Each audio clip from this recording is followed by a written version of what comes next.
Hey guys, welcome back to my channel. As I've been working in investment bank for the past 10 years, and I want to share some of my experience. How does it feel like working in an investment bank, and what are the top 3 pros and cons? So a little bit background about myself. So I've been working for Goldman Sachs and Morgan Stanley over the past 10 years, and I get the opportunity to work in multiple locations globally. I started my career in New York after graduation, and then I later moved to Singapore for a couple of years. And then I also worked in Hong Kong for several years before I relocated to London. I worked in the global markets division in Goldman Sachs, mainly around the prime brokerage area. I started with the firm as a summer intern in my junior year. And then I got the written offer, so I joined Goldman Sachs in their new analyst program right after graduation. There are many good aspects of working in an investment bank, and there are also many not so good aspects. And today I just want to share my very honest opinion. Number 1, very steep learning curve.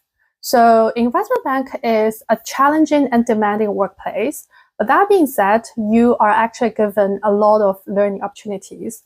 So for example, those firms, they often provide a comprehensive training program for new joiners, and they will teach you everything from financial products, M&A modeling, or from many of the soft skills. For example, how to negotiate, how to create a PowerPoint.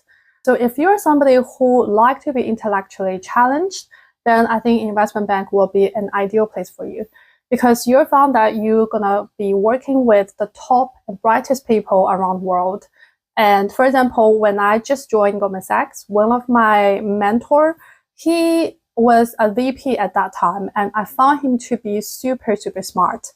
And I treat him as like a role model for me. That also motivated me to, really work hard and push myself beyond boundaries. And those technical knowledge that you gained over the years, they are actually highly transferable. So for example, if you are working in the global markets area, then you're probably going to know a lot about the financial products, from equities to fixed income to derivatives. And if you're working in the IBD investment banking division, then you are probably an expert about how to help a company to do a merger and acquisition and how to help a company to go public. So that sort of leads to my next point. Number 2, very good exit opportunities. Because you have been building a lot of extensive knowledge and expertise over the years, then likely if you want to change your career direction, it's actually quite easy. So I've known many people jump to the buy side or jump to the client side after a couple of years at investment bank. It's a very typical career path. Buy side, if anyone doesn't know, meaning those asset management or those hedge funds. And people move to buy side for a better career advancement and also probably better work-life balance. And in addition, investment bank, they often offer great internal mobility opportunities.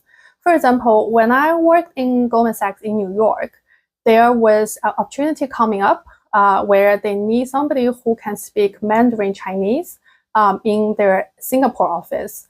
So I took up this opportunity, and that is how I relocated from New York to Singapore. So if you are looking for a global working opportunities, or if you want to change your career direction after several years, then I think investment bank would be a very good platform for you. Number 3, good pay. So this is probably the very first reason why people are interested in joining an investment bank. It's known that it's one of the highest paid jobs. So for a fresh graduate, if you're joining any of those bulge bracket investment bank, your starting salary is over $100,000, and that is just the base. And in a very good year, you can also have a very decent bonus. I know somebody can get up to 100% of their base as the bonus. So that being said, in your very first year, maybe you can get $200,000 in pocket. Okay, moving on to the cons. The number 1, very obvious, long working hour. So investment bank has been notorious for very long working hours. For me personally, I work about 60 to 70 hours per week. which is actually very reasonable comparing to like IBD division. They can easily work over 100 hours a week. Because in my division, my work is highly related to the stock market.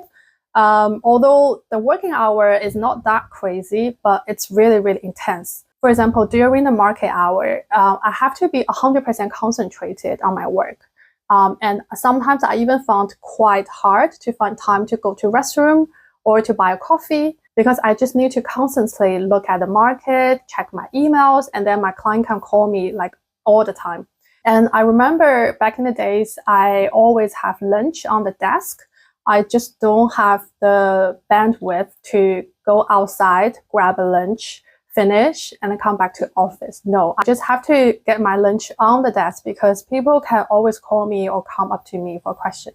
Yeah, and that sort of also lead to my second point, no work-life balance. Because of the very demanding and long hours, I found it quite hard to balance work versus life. And even during the pandemic, everybody is working from home.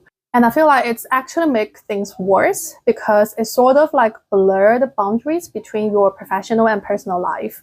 I found myself literally sit in front of my desk the whole day. And especially if you're looking for a promotion, then you pretty much have to give 100% of yourself to the job.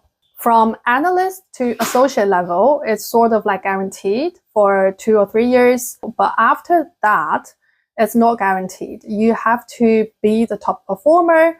You have to get your manager, your director to sort of like willing to sponsor you to get this promotion. Number 3, job security. The finance industry is very cyclical. So during economic downturn or any like financial crisis, then there's going to be massive layoff across all the investment bank.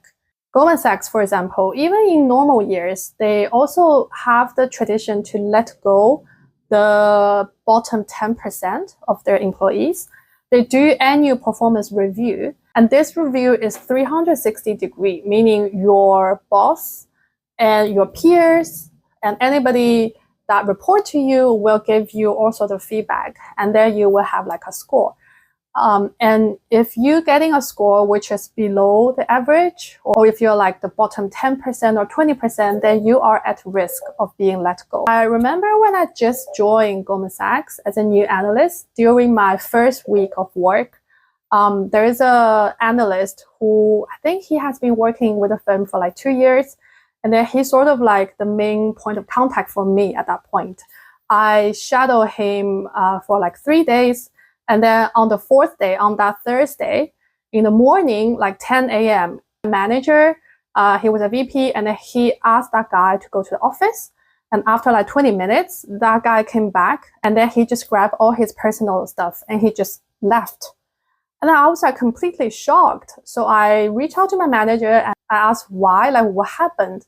And he said, well, he just being let go because of the poor performance. And his access was just like removed instantly. Like if you look up his name in the system, it says unknown, gone. So for me at that time as a new joiner, it was actually very shocking.